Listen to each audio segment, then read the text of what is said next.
Hi, this is Bruce, and welcome to my tutorial on the MILVIZ C310R. It is a one crew, 5-passenger aircraft. A normal flight range is 350 miles, but it's got a max somewhere around 725. Ceiling is 19,750 feet. The rate of climb is 1,662 feet per minute. Max speed is 207. Cruise speed is 188. Flap operation, max at 15 degrees is 158, and at 35 degrees or full, it's 138 knots. I'm using P3D version 4.2, Chase Plane Active Sky, Ultimate Traffic Live, and P3D's Traffic both, general and commercial at 100% in each case. Windows 10, i5 is overclocked, SSD drive, NVIDIA GTX 1070, for those that are curious. This also has True Glass, which is great. Has a nice effect, as those of you that are familiar with it may know. We're going to go from a cold and dark condition up until we're ready to taxi. So here's the external, obviously, and we're going to open up with Shift 3 these options. We can choose to put a pilot there in the pilot's place. We can remove the chocks with this, and also the pitot and engine covers. Shift 3, that goes away. Now we're going to go ahead and move into the pilot command position, and it's nice and quiet in here, and hopefully we'll be able to hear better. These yokes clearly cover a lot of different switches and things, so if you click at the base with the left click, they can both be removed. Bring them back, just do the same thing in the reverse. But for right now, just for visibility's sake and for the purposes of illustrating, I'm going to go ahead and leave them out. First thing you're going to do, as we always do, is we're going to set the parking brake. That's a left click on that knob right there. Then we're going to turn the left fuel selectors and the right fuel selectors to their appropriate parts, and that's hiding, believe it or not, down here nearly invisibly. You're just going to right click on both of them, and it'll turn to the right and to the left mains, and that way you get the fuel to your engines when you need it. These are your cal settings. We need to grab them with the fist there and push them forward, pushing your mouse forward. That will be necessary for those as well. And now we're going to go up here and look at where the batteries are. There's a bank of switches right here that are really important to get things rolling. The master switch is here, on. Then you're going to turn on the left alternator and the right alternator.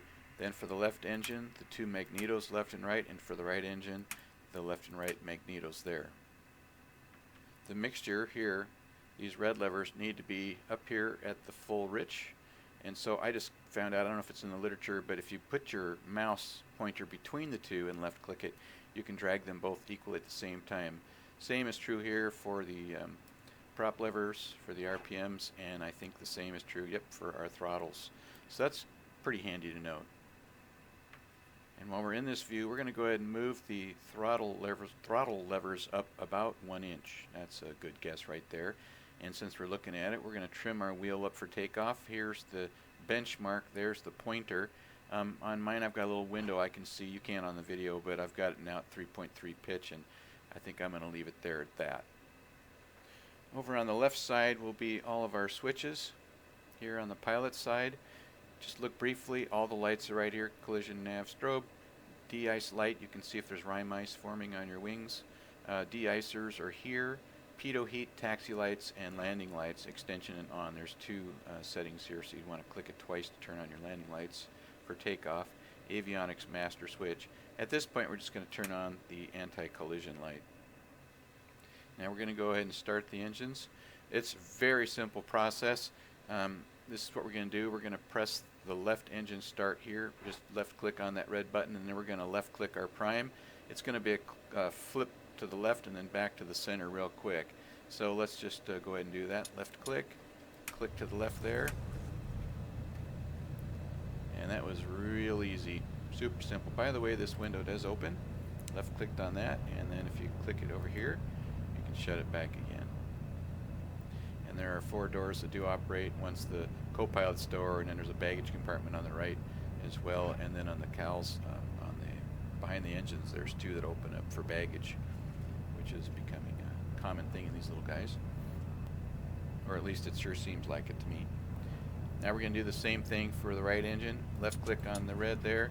Right click now for the prime. And that gets that going. We're going to turn our auxiliary pumps with a right click down to the low position. And our avionics here on the far left, we're going to turn on. You can see what that did there. And while we're in the vicinity, we'll just go ahead and roll back left. We're going to catch now our taxi lights, our pitot heat, our strobe, and our nav. Alright, things are coming up. When this flashes at you, you can stop it real quick by just pushing the baro switch right there. That calms things down. Now it's going to go to your foot elevation for alt. The outer knob, since we're here, runs the thousands. The inner one runs the hundreds. So if we wanted to climb to 4,000, just simply enough like this. And we're going to go ahead and set our transponder on standby. I've got the Flight 1 GTN here, 750, and the alternate smaller one here, this little unit there. This one's been a little stingy here lately, but I've just updated it so it seems to be working better. This is how you're going to change your squawk code. Right now it's on VFR. I've got it on standby. That's where I want to do what I want to do when I'm ready to taxi on out. I might be asked to turn that on, or when I get out to it, I will do that. And then altitude reporting is here. System test OK. That's the Flight 1 system talking to us. Click enter, goes back. You got your flight plan situation here. This is where I'm at the moment. I'm going to be going to KPIT. So you just go KPIT. Enter. And then of course that's not all there is to it. There's going to be a star terminal arrival route. So we're going to load procedures. We're going to click arrival. And I already know that it's the Fuga 3 and it's the CTW transition, and we're going to land in the 2.8, and now we can load that arrival, and here it is. You just move it down these buttons here, and there we go. And we can also do an approach later on when we get closer here to the K-pit, just in the same methodology we just did. You want to change your frequencies. This is your working box, that's the active box, so if we want to switch between the two, I mean we can pick any frequency we want right now, but just hit XFIR and it'll move. There we go, so that's where we want it anyway. And the same thing over here for the VOR. You can just transfer the working box up here to the active box. I'm going to go ahead and just switch this now because we don't need all that chatter. So that's just briefly what it is. This one I like to just kick it to there so I can keep an eye on the fuel. It's just, you can keep the eye on the fuel other than that, but this is so handy, I like to just leave it on that setting. Now we can go ahead and turn our auxiliary pumps off with a right click back to off, or it looks like a left click, excuse me. We can go ahead and set our barometric pressure, just hit B on the keyboard, or it can be adjusted like so, but I just think B is just so much easier. You've got two navs here, this one and this one. They both can be set on nav 1 or just between the two, nav 1 and nav 2. For instance, I know that my first VOR is 111.8, so I just go 111.8 XFIR. Traffic. That takes care of my VOR, so now it's going to tune into this. This is the one that moves the VOR heading. I think it'll be about 085, so I'll just sort of presume that. And we'll leave the heading on the runway heading when we take off, and then we'll be swinging around to the right to catch that as the flight plan takes us. Over on the co-pilot side, there's a little switch right here by the door. You want to activate the door seal with a left click. That way we can keep our cabin pressure in good condition. And we're going to go ahead and then pull our mixtures down to 3. So I'm just doing one at a time here. Looks like I missed the middle of it. No harm done. That's good for taxi. Now we're going to go back over here into the pilot and command position. And we're ready to taxi out. Very simple process, isn't it? It's nice to have something that simple every now and then. Just keep your eyes on these gauges here. You want to keep it in the green. Here's your fuel quantity. If you want to see the mains, left click. If you want to see the auxiliaries, oops. You want to see the auxiliaries, right click. How much fuel there is, exhaust gas temperatures, oil, etc. The real ones, the real important ones besides the fuel, are going to be these three right in here, and just keep your eyes on those and do well. I'm going to go ahead and put this back, put it back on the map, get a sense of where I'm headed here, and I'm going to move that out a smidge. There we go. And then just when you take the brake off, this just really taxis easy. Just give it some throttle, bring it around, and head for the runway, and the rest is gravy. I'll just stop here now and I'll read off some of the numbers that are inherent to a takeoff. So we'll stop and then we'll pause and I'll read them so I can remember them later on. Here's what we're going to aim for.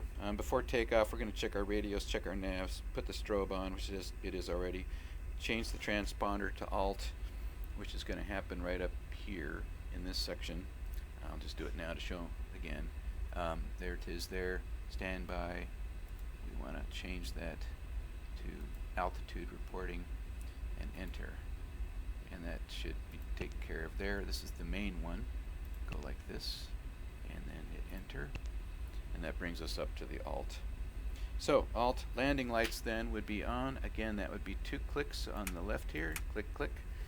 And then we move on to the takeoff. The flaps are going to be either 0 or 15. There's only 2 other flap settings here, 15 and clear down to 35, which is full. So if we're going to use flaps, that's the best we can get out of it. We're going to rotate about 70 and lift off the ground somewhere between 82 and 92. The best rate of climb is 106. Get the landing gear up when we've got a positive rate of climb. Then flaps up when we've cleared our obstacles. We're going to throttle back into the green arcs. So we'll be watching these here closely.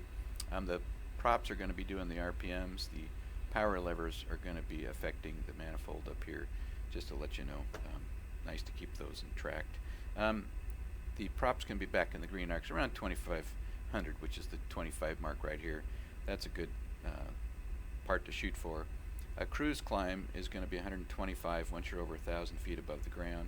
Landing lights can be off at the appropriate time and adjust your mixtures, etc.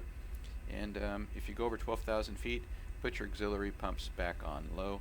Cruise at 188 knots, and then when it comes to descent, you'll be descending at 170 knots with a manifold pressure of about 18, using the throttles to do that. Flaps 15 below 158 knots max speed. Adjust your mixture, and then on approach to land, gear down, flaps 35, which are full. Below 138 knots, you can do that. And if it's windy, keep a little extra airspeed. Don't let the airspeed drop below that blue line right there. And that's a big safety feature. And then a minimum approach speed would be 95, and happy landings. That is it. This is probably the simplest one I've done. I hope I didn't miss something because of that. But all comments are appreciated. Have fun. Enjoy the plane. I do. And we'll see you in the skies, hopefully on VATSIM. Take care. Bye-bye.